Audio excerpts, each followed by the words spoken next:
Hola gente, ¿cómo están? Mi nombre es Guillermo.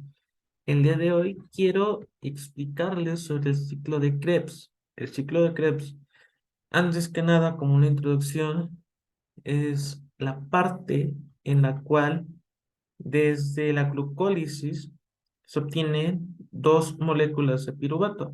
La glucosa se descompone, se parte a la mitad. Y al momento de partirse a la mitad en la glucólisis, se obtienen dos moléculas de piruvato, es decir, tres carbonos. Al momento de obtener estos compuestos, que son dos moléculas de piruvato, esas van a pasar por un proceso de oxidación.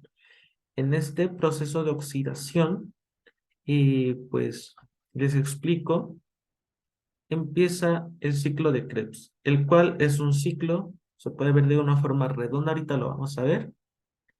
Y este nos permite descomponer mediante enzimas, mediante reacciones, mediante varias partes y procesos durante el mismo ciclo, nos permite ver cómo se descompone el piruvato.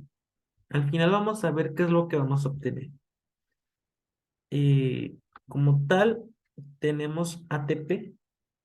Antes que nada, monedas energéticas. Vamos a tener el FADH, NADH. Vamos a obtener ATP, ADP. Vamos a obtener más, por decir, vamos a obtener incluso GTP, GDP. Ahorita vamos a ver esos conceptos.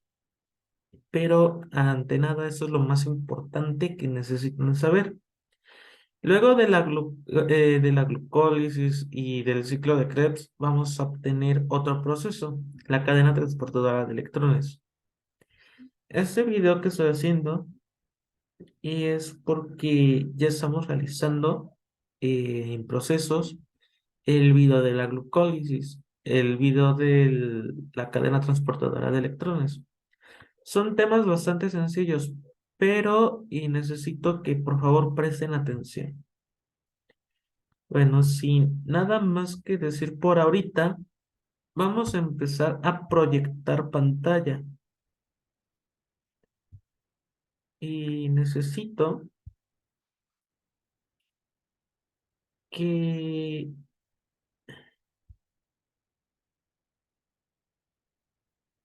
necesito que empecemos aquí a trabajar.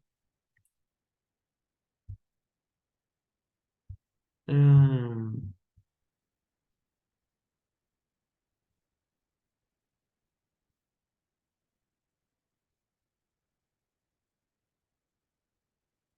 ok, miren, vamos a empezar aquí a presentarles esta pantalla.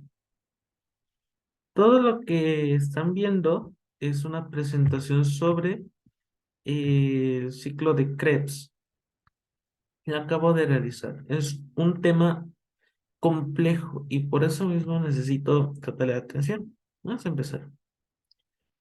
Vamos a empezar. Ante nada, pues me presento, mi nombre es Guillermo. Aquí tiene el nombre de mi compañero, pero aquí pues yo lo realicé. La profesora de la materia de bioquímica se llama Araceli Álvarez Ruiz. Es la asesora de este trabajo. Y bueno, vamos a empezar. Lo primero, vamos a ver una pequeña introducción. Le estamos empezando a ver. Ya vimos una parte de la introducción, ya les di una pequeña introducción. Vamos a ver un poquito más a fondo. Después vamos a empezar con las reacciones. Las reacciones, condensación, isomerización. Ahorita vemos bien.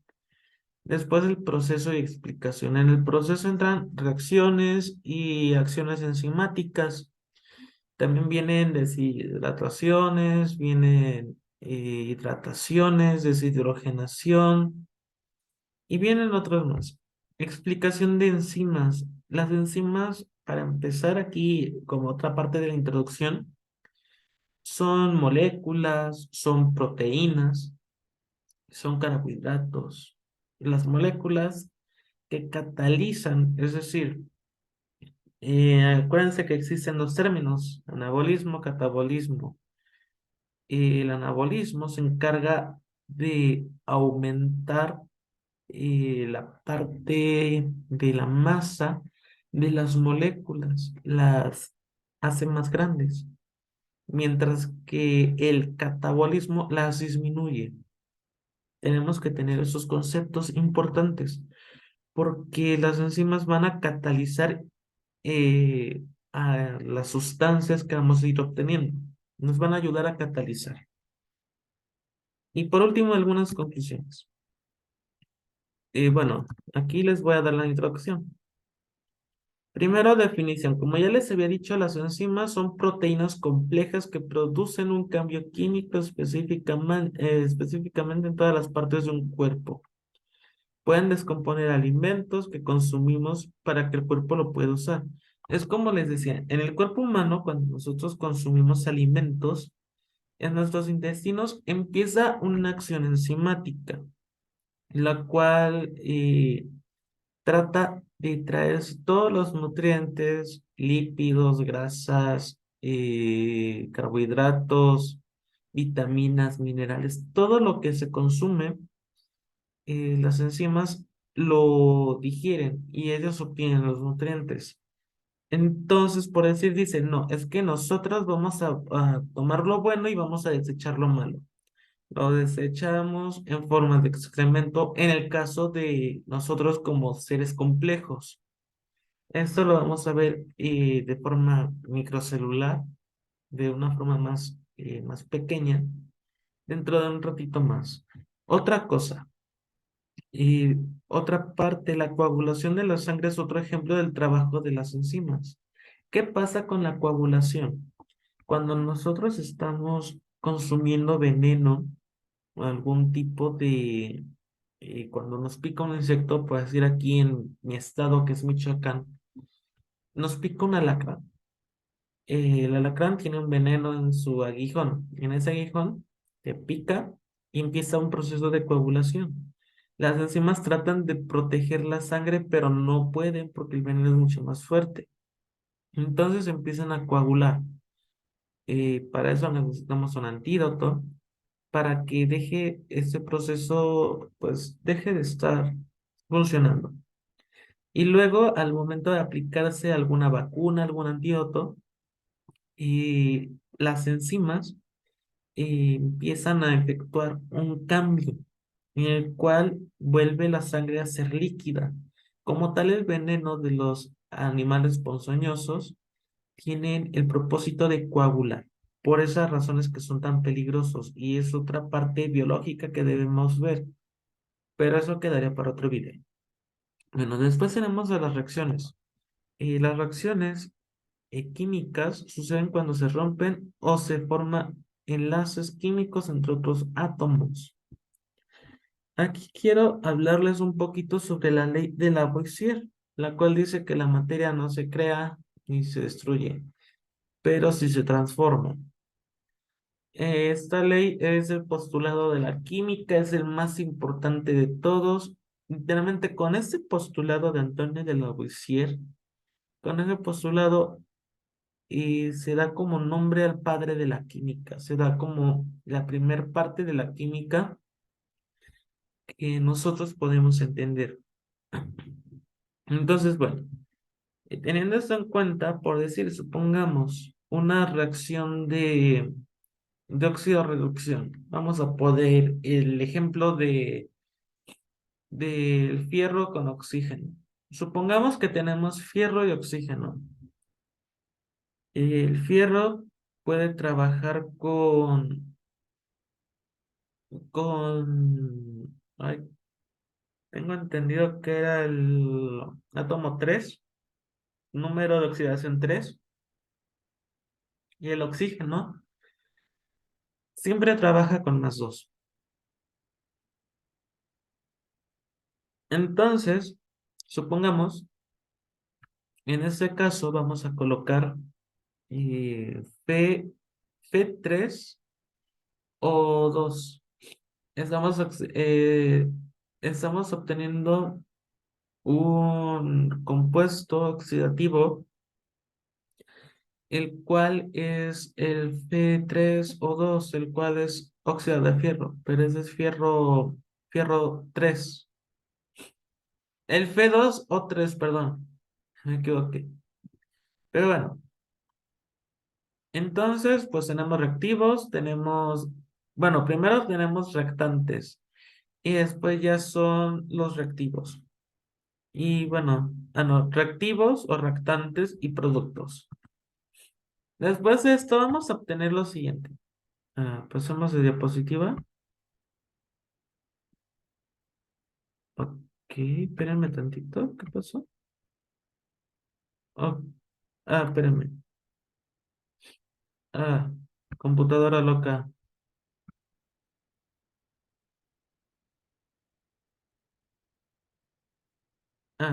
Bueno, nos quedamos aquí.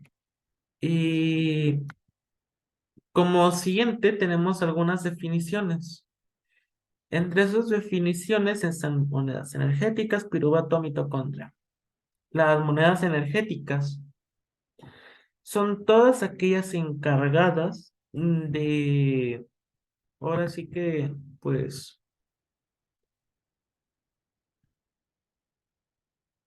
son todas las encargadas de manejar la energía.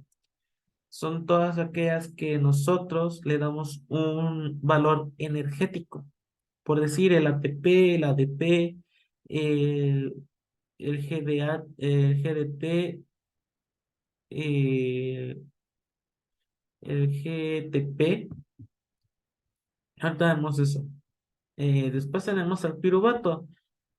Cuando existe la ruptura de la glucosa en la glucólisis, vamos a obtener dos moléculas de piruvato. Y por último, la mitocondria. La mitocondria es un organelo en el cual vamos a producir aquí energía. Todos los seres vivos que tenemos mitocondria, producimos energía a partir de ahí, de la mitocondria. Bueno, después de aquí hablaremos un poquito de la respiración celular. Aquí tenemos varias células, aquí podemos verlas. Y bueno, vamos a empezar con la glucólisis. Como ya les decía, la glucólisis es el proceso en el cual la glucosa se degrada en dos moléculas de piruvato. Hay una ruptura de glucosa y obtenemos dos moléculas de piruvato. Después del ciclo de Krebs, que es donde nos vamos a enfocar hoy. En el ciclo de Krebs vamos a empezar a hablar sobre la liberación de protones y electrones. Aquí, como les decía, se producen dióxido de carbono, NADH, FADH2, ATP o GTP, ¿ok? Y por último, aquí a lo mejor no lo podemos porque estoy estorbando. Y también vamos a producir aquí en la fosforilación oxidativa, se va a liberar a través de una cadena de electrones. El ATP se empieza a liberar en una cadena de electrones. Existen cinco reactantes. Uno de ellos genera movimiento y empieza a producir ATP y lo libera. Y bueno, el ATP como tal es una moneda energética y es el más importante de los organismos aeróbicos. Imaginemos aquí el ATP, como hace rato estábamos hablando de monedas energéticas. Hace rato estábamos hablando de monedas energéticas. Aquí está. Las monedas energéticas, el ATP es el más importante. Vamos a ponerlo así como nosotros en nuestros días. La divisa más importante es el dólar. Supongamos que el ATP es el dólar. El NAT, vamos a quitarle aquí el H porque este está hidrogenizado. Vamos a decir que el NAT es una moneda energética. Vamos a decir que es el peso mexicano. El FAT, vamos a decir que es el peso colombiano, por decir. El GTP, vamos a decir que es alguna rupia o no sé, una libra esterlina. Son diferentes, vamos a decir como si fueran divisas, pero que se utilizan en el cuerpo humano y específicamente en las células para poder obtener esos procesos, esos resultados. Después de aquí, vamos a empezar con las reacciones químicas. Aquí ya viene lo bueno.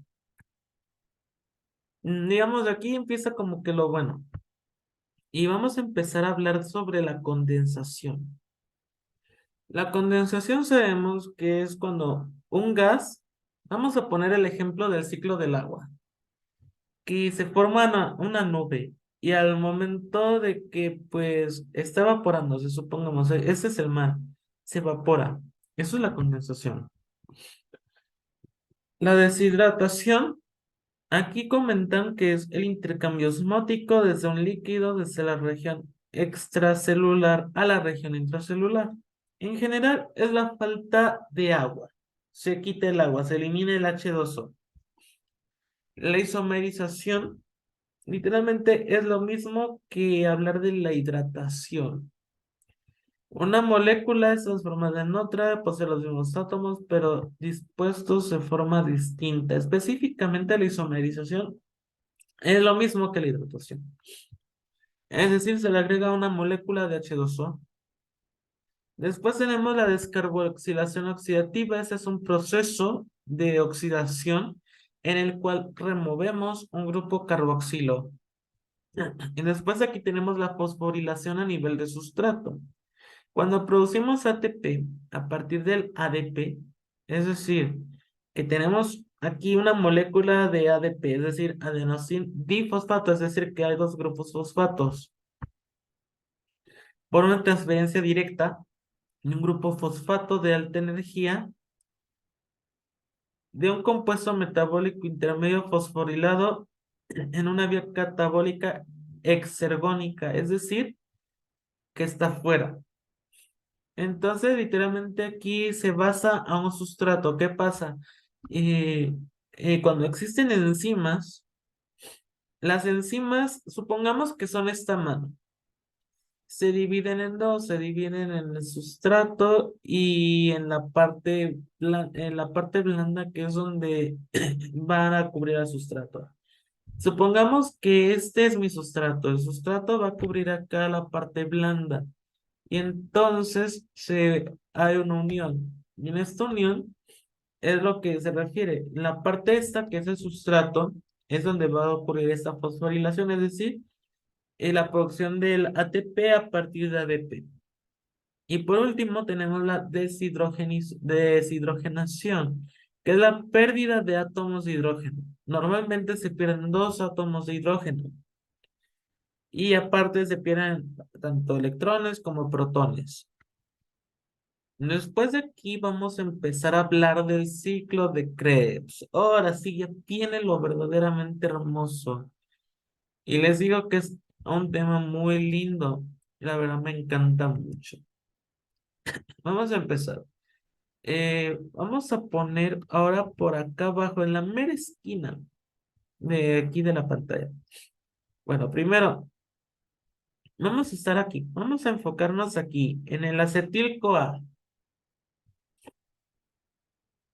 Cuando encuentren en sus libros, en alguna biografía que dice acetil-CoA. CoA significa coenzima A, ¿ok? Entonces, bueno, acetil-CoA. Como ya les decía, ocurre una oxidación. Aquí podemos ver que está oxidado con este oxígeno. Entonces, como les decía, el piruvato se oxida. Al momento de oxidarse, obtenemos acetilcoenzima A. Del acetilcoenzima A, y vamos a colocar hidrógeno. Vamos aquí primero a una condensación. Aquí pueden ustedes observar, esto que está aquí es una condensación. Con ayuda de esa enzima que es la citrato sintasa, vamos a obtener el citrato. El citrato, digamos de que con esta molécula, que es el acetil-CoA, con citrato sintasa obtenemos el citrato. Después vamos a pasarnos a la otra diapositiva, es lo mismo. Eh, Nada más que aquí en esta reacción, esta, y bueno, del citrato vamos a decir, pasan dos reacciones, isomerización y deshidrogenación, o deshidratación y la isomerización. Primero se deshidrata. El citrato se deshidrata y junto con la enzima aconitasa, nosotros vamos a tener aquí esta parte de que el citrato al estar con la enzima aconitasa y que se va a hidratar por medio de la isomerización, vamos a obtener el isocitrato.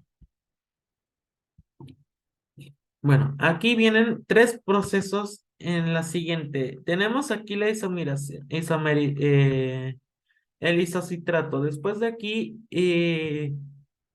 va a ocurrir una descarboxilación oxidativa.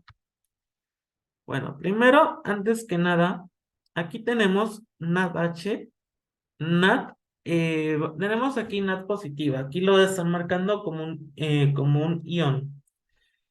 El NAD está como un ion. Aquí al momento de la carboxilación oxidativa, está ocurriendo un proceso de hidrogenación y se convierte en NADH con un hidrógeno y aparte está formando dióxido de carbono. Esto va a ser mucho más importante en un futuro. Después de aquí, va a pasar el proceso de descarboxilación oxidativa, que aquí lo pueden ver, descarboxilación oxidativa. Cuando pasa este proceso de descarboxilación oxidativa, el isocitrato de deshidrogenasa con el isocitrato, digamos, aquí le quitan un hidrógeno y se lo ponen acá, ¿ok? Como les decía hace ratito, cuando pasa la deshidrogenación, se toman dos átomos de hidrógeno. Entonces vamos a decir que aquí hay uno, acá hay otro, dos átomos de hidrógeno. Entonces aquí ocurre la descarboxilación oxidativa. Al momento de estar con el isocitrato de deshidrogenasa, el isocitrato, y ocurre la descarboxilación oxidativa, ocurre que tenemos el alfa-cetoglutarato. El alfa-cetoglutarato es una molécula, es un, sí es una molécula, se puede decir es una molécula, el cual es obtenido de estos tantos. Después de aquí, otra vez va a haber una descarboxilación oxidativa. Ya tenemos el alfa-cetoglutarato deshidrogenasa, esa es una enzima. Todas las que están aquí abajo, todas son enzimas. Cuando tenemos el alfa-cetoglutarato deshidrogenasa, es más, aquí no lo muestra porque está descarboxilado, le quitaron un grupo carboxilo. Tenemos aquí hay un NADH, sí, un NAD, perdón, un NAD como ion, y como está pasando igual acá, le quitaron pues dos átomos de hidrógeno. Al momento de quitarle dos átomos de hidrógeno, pues aquí se los colocaron. Esa es una enzima succinilco con hidrógeno, enzima A. Y bueno, obtenemos de esto, tenemos NADH con otro hidrógeno y tenemos dióxido de carbono. Entonces aquí en este cuadro va a ocurrir de nuevo una descarboxilación oxidativa. Al quitarle un grupo carbonilo, es más, aquí pueden ver, se le agregó la enzima alfa-cetoglutarato deshidrogenasa. Aquí está. Tenemos aquí el succinilco A. Ese hace referencia al succinilco A. Por decir, aquí pueden ver, aquí se le quitó el grupo carboxilo y se le agregó el succinil coenzima A. Así es, succinil coenzima A. Después aquí va a haber una pérdida de un fósforo. El GDP, que es guanosin difosfato, pierde un fósforo y se lo da al GTP. O más bien dicho, aquí se puede decir que se aumenta un fósforo al GDP y se hace un GTP, guanosin trifosfato. Luego de aquí vamos a obtener un succinilco A. Ahorita vamos a ver esto. Déjenme cambio de diapositiva. Miren. Aquí vamos a tener una fosforilación a nivel de sustrato, que es el paso 5. En el paso 5 tenemos una fosforilación a nivel de sustrato. En esta fosforilación a nivel de sustrato, vamos a tener que el succinil-CoA sintasa, esa es una enzima de nuevo, al momento de tener esta reacción que es una fosforilación a nivel de sustrato, combinada con el ATP, esto es una reacción externa del ciclo de Krebs. Todas esas que miran aquí son reacciones externas. Todo lo que está pasando aquí con las enzimas, por decir, el succinil-CoA y el succinil-CoA coenzima A sintasa, al momento de pasar por la fosforilación a nivel de sustrato, vamos a obtener succinato. Después del succinato, vamos a pasar al succinato deshidrogenasa. ¿Cómo vamos a pasar? Bueno, ahorita vamos a ver en la siguiente diapositiva. Vamos a obtener por medio de la deshidrogenación. Es decir, vamos a quitarle hidrógenos. Al momento de obtener la sexta enzima, que es el succinato deshidrogenasa, el succinato, al momento de deshidrogenar estos dos, vamos a obtener el fumarato. Aquí podemos ver que está una nueva moneda energética, que es el FAT. El FAT, flúor, adenosín difosfato, SSD, adenosín, no. Bueno, FAT es una moneda energética. Vamos a dejarlo como que es una moneda energética. Es más, miren, esto sí no me lo veía, no lo voy a venir. Vamos a ver qué es el FAT.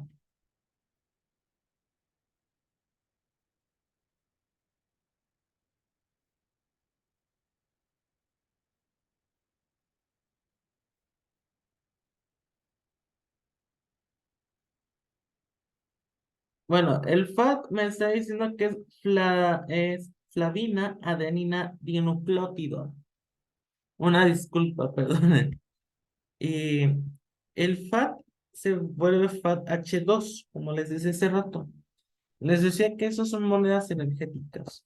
Entonces aquí se hidrogeniza, pasa el proceso de hidrogenación. Y entonces vamos a obtener el fumarato.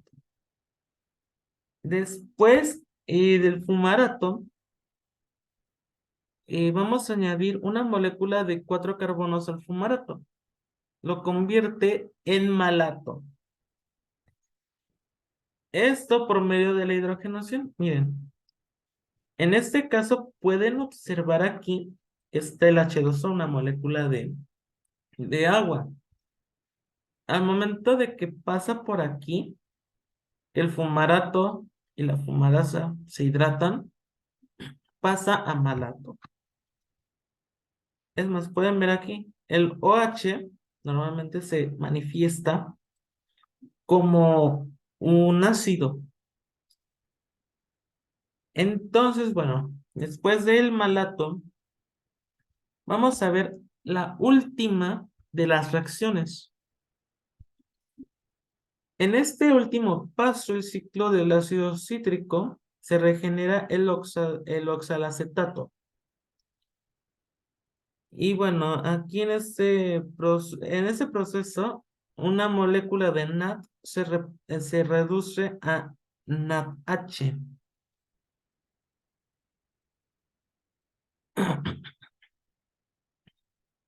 Y bueno, el NADH, el oxalacetato. Vamos a ver. Entonces, este proceso es deshidrogenación de nuevo. El malato deshidrogenasa, como ya lo están escuchando, está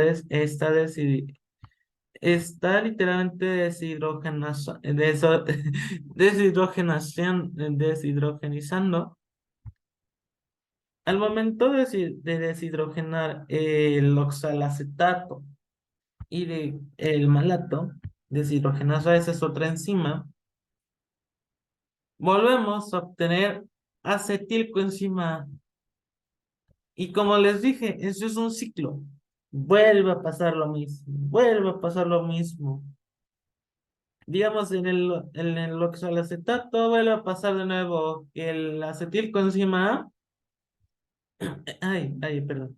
El acetilcoenzima A, que son dos moléculas de piruvato de forma oxidada, vuelve al ciclo de Krebs. Empieza de nuevo el ciclo. Y toda la explicación que les estoy dando se vuelve a repetir y se vuelve a repetir y se vuelve a repetir hasta el fin de los tiempos. Como bien les decía, en el ciclo de Krebs tenemos tres, eh, tres productos. El producto uno es que al momento de que entran dos carbonos del acetil-CoA, es decir, al ser dos carbonos de acetil-CoA, se liberan en dos moléculas de dióxido de carbono. Ese es el producto. Entonces tenemos como tal dos moléculas de dióxido de carbono por dos carbonos de acetilcoenzima A. Entonces, pues aquí tenemos que se generan tres moléculas de NADH y una de FADH2. Entonces, como tal, tenemos tres FADH, una de FADH2. Por último, tenemos una molécula de ATP o una molécula de GTP. Una molécula de adenosintrifosfato, de guanosintrifosfato. Al caso da lo mismo. Vamos entonces a mencionarles ya por general que los carbonos que entran del ácido cítrico y al calcular la producción de ATP y acarreadores de electrones producidos por NADH y PH2. Y es lo que podemos encontrar anteriormente. Por último, muchas gracias. Si tienen alguna duda, aquí están algunas fuentes bibliográficas que les pueden interesar para poder obtener más información. Sin nada más, yo me despido con esta exposición. Creo que fue algo bastante amena. Fue una exposición bastante completa, con margen de errores, obviamente, porque pues todavía soy estudiante de bachillerato. Espero en un futuro mejorar un poquito más esa parte. Pero bueno, cualquier cosa, aquí estoy, pueden comentar, pueden suscribirse para apoyarme. Muchas gracias, nos vemos en otro video. Adiós.